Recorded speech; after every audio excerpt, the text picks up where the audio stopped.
culturelle ou autre. Ce qui manque, c'est un genre de canal de communication entre ces différentes instances pour faire en sorte qu'on pourrait organiser des activités soit communes. Ce n'est pas le problème d'intégration, ni le problème linguistique. Les Haïtiens ont certaines mentalités, on n'avait pas vraiment l'habitude de participer dans autre chose. En plus du conflit intergénérationnel, il y a par exemple le point de vue des parents et le point de vue des jeunes. Il faut essayer de comprendre que ceux qui ont quitté Haïti depuis 10, 15, 20, 30 ans avaient toujours, je dirais, cette mentalité de commander.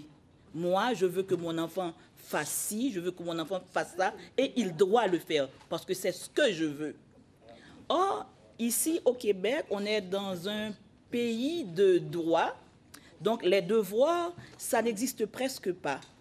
Donc, par conséquent, il faut que les parents apprennent à mieux communiquer aux enfants. On n'a pas essayé non plus de questionner la société québécoise en termes de failles, en termes d'ouverture. Et je pense que c'est aussi important vraiment de questionner la société québécoise. Est-ce qu'il y a des ouvertures tout à fait intéressantes, je ne sais pas, donc qui permettent aux communautés culturelles de mieux s'intégrer, c'est-à-dire de s'intégrer dans la société québécoise. Les jeunes comprennent les parents et les parents eux-mêmes font de même. Je pense qu'il est tout à fait important en tant qu'Haïtien, ou du moins en tant qu'aîné, c'est-à-dire de lutter ensemble actuellement, c'est-à-dire de se mettre en groupe, de se mettre en organisme pour aller chercher le mieux possible.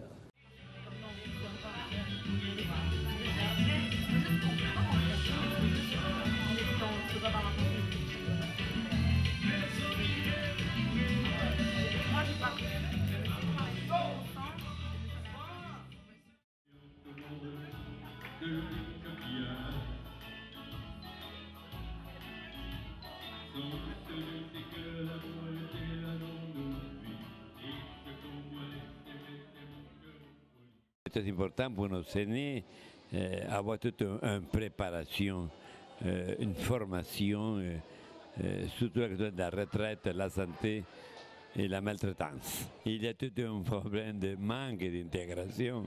Nos aînés, parce qu'ils arrivent des fois un peu âgés déjà, ils pensent toujours qu'ils vont retourner à leur pays d'origine. Je crois qu'il faut des organismes communautaires capables d'offrir ces services à nos personnes aînées. On a du nouveau monde pour apprendre avec nous autres.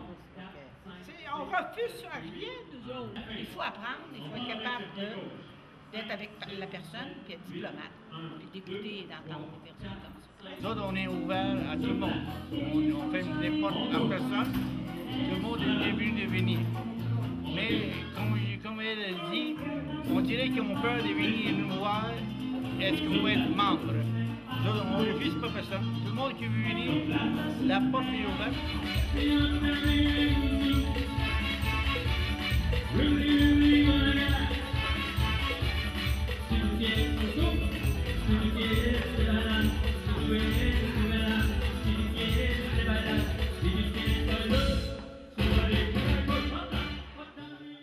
On présume souvent que les jeunes ont des problèmes d'échange avec les aînés, portés parfois à la non-reconnaissance des expériences et des compétences qu'ils en font preuve dans leurs relations.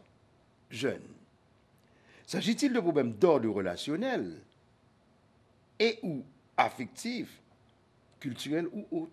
Je pense que c'est un problème beaucoup plus culturel parce que ces aînés-là, la plupart qui sont venus ici dans les années 70, comme on a lu, ont eu une autre éducation bien différente et ils ont les réalités dans le monde dans lequel ils ont vécu est vraiment différent de ce que les jeunes d'aujourd'hui, nés plus précisément au Québec, vivent. Oui, c'est un problème de relation entre les parents et les jeunes, pour moi, parce que je crois avec les cultures, il y a toujours le respect.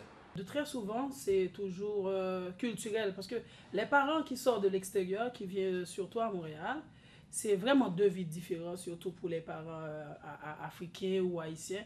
Parce que chez nous, là, il y a plus de temps pour les enfants. Je pense que c'est une affaire culturelle, parce que dans la culture, depuis que nous sommes nés, on sait que il y a beaucoup de compétition, même à l'école.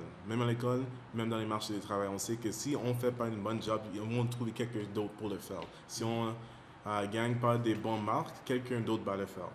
Puis c'est la même chose dans la société, puis je pense que c'est la même chose avec les aînés, parce que dans la société, la manière que ça marche, c'est que qu'est-ce que toi tu peux apporter au monde? Qu'est-ce que toi tu peux apporter au emploi? La tendance actuelle de la société québécoise est d'encourager le développement intergénérationnel. L'un des objectifs visés est largement le transfert de connaissances des aînés à la génération suivante, ainsi que partage d'expériences entre les générations. Donc, de tels projets pourraient aussi se développer au sein des communautés culturelles visibles. Jeunes, êtes-vous prêts à coopérer ou à collaborer avec les aînés pour bénéficier de leurs compétences et partager ensemble leurs expériences? Je reste à croire que c'est des personnes d'expérience qui peuvent nous conseiller, puis que moi je pense qu'ils sont là pour nous autres, puis on doit vraiment les écouter, apprendre à travers leurs expériences, communiquer un petit peu plus avec eux autres. Et moi, ça a été mon habitude, par exemple avec ma grand-mère, de communiquer. C'est aussi une responsabilité de nos aînés de voir ce qu'ils peuvent faire entre eux pour se divertir. L'introduction d'un programme gouvernemental comme un type de programme d'insertion pour les jeunes qui sont en train de chercher un emploi ou en train de retourner à l'école. Le gouvernement peut créer un type de programme où les jeunes peuvent passer du temps avec des aînés, puis partager avec eux, puis apprendre eux, puis tout ça. Puis ça va aider les jeunes à continuer leur vie, puis ça va aider les aînés à aider la société, et en plus d'avoir un peu du respect et un lien intime avec les jeunes. En sorte qu'il y a plus d'activités entre les jeunes et les personnes âgées. Ça ferait peut-être plus un rapprochement, il y aurait plus de communication. Je pense que ce serait un gros plus. Je proposerais même les jeux de société en particulier. Parce que moi, c'est ce que j'ai fait, ce qu'on a fait dans ma famille depuis que je suis petite. L'activité principale dans les fêtes de famille ou les rassemblements, c'est les jeux de société comme Monopoly, Risk, Scrabble, des choses comme ça. Ça rapproche parce que quand tu ne sais pas jouer, tes parents te donnent des trucs. Puis en même temps, c'est des trucs que à la longue, tu vas découvrir que tu peux même utiliser ce genre de pensée, de façon de penser là, qui va t'aider dans la vie même plus tard. Comme activité, moi je dirais comme nous, chez nous les Haïtiens, quand il y a les affaires comme Compafest, ce genre d'affaires-là, quand ils invitent des groupes de musique à chanter, tu peux voir des jeunes comme tu peux voir des aînés. Tu comprends ce que je veux dire? Disons qu'il y a, je sais pas moi, que T-Vice ou Sweet Me qui vient. Moi je vais y aller, puis je suis sûr que je vais voir comme des aînés âgés, comme de l'âge de mon père. Tu comprends? Ça, je trouve que c'est des activités qui réunissent bien les jeunes et les aînés. À l'égard de la vie sociale des aînés issus des communautés culturelles, les avis de nombreux observateurs laissent croire que leur participation aux activités de loisirs s'est avérée nulle.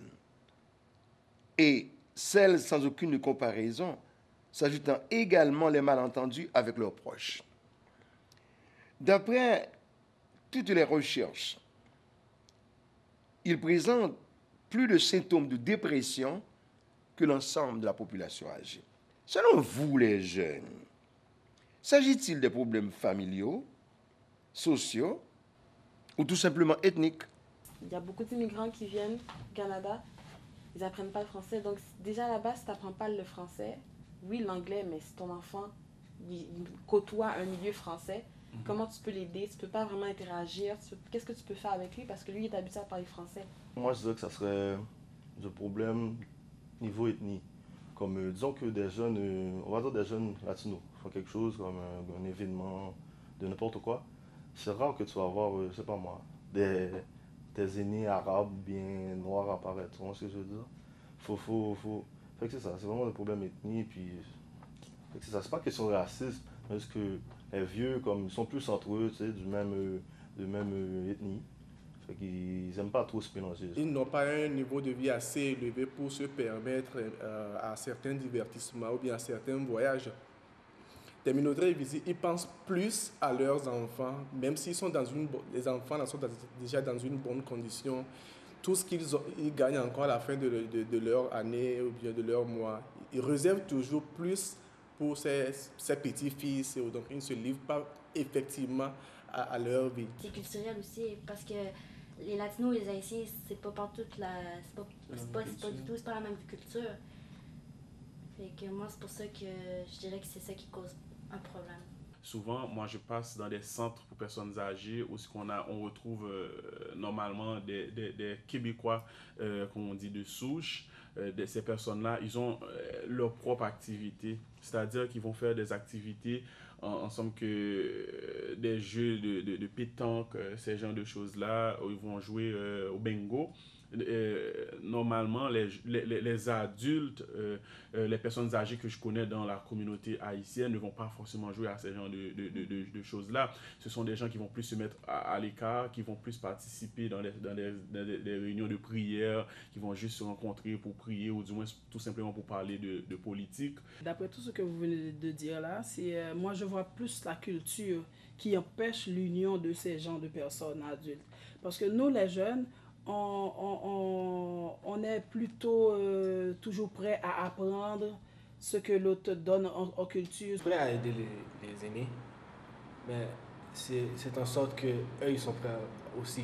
Moi, je pense que dans la communauté haïtienne, ce qui se passe, c'est il y a beaucoup de différences au niveau de la hiérarchie, de sens que toi, tu es l'enfant, moi, je suis l'adulte. Donc ça aussi, ça bloque, je trouve, un peu au niveau d'intégration. Mais ça ne veut pas dire qu'ils sont nuls parce qu'ils ont, comme que Junior disait, ils ont eu leur mode de vie dans leur pays. Ils sont venus s'intégrer dans un nouveau pays, donc c'est un peu difficile pour eux autres.